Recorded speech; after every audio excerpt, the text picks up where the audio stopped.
ఎప్పుడూ కోరుకునేది ఒకటి మాత్రమే, తను పరిపూర్ణుడయ్యుండాలని. అందుకు ఎప్పుడూ ప్రయత్నం చేస్తూ ఉంటాడు, కర్మలు చేస్తూ ఉంటాడు. తన కార్యాలలో ఎలాంటి తప్పు ఉండకూడదని, ఏ దోషము ఉండకూడదని, తప్పు జరగకూడదని. కార్యరంగంలోకి దిగినప్పుడు తన దృష్టినంతటిని దోషాలపైనే పెట్టాడు అంటే అతడి వికాసం క్రమక్రమంగా తగ్గిపోతూ వస్తుంది. ఇదేమిటి, తప్పు జరగకుండా చూడటం తప్పెందుకవుతుంది, ఇది మంచి పనే కదా అనిపిస్తుంది.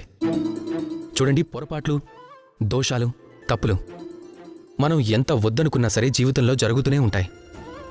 నా మాట వినండి, ఈ తప్పులే రాబోయే కాలంలో మనల్ని మనం తీర్చిదిద్దుకోవడానికి ఉపయోగపడతాయి.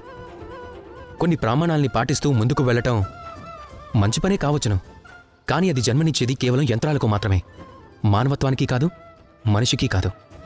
గుర్తుంచుకోండి, మీ జీవన ద్వారాలను పొరపాట్లు రాకుండా, దోషాలు రాకుండా మూసిపెట్టిన పక్షంలో వాటితో పాటు ఒప్పులు, సత్యాలు కూడా బయటే ఉండిపోతాయి.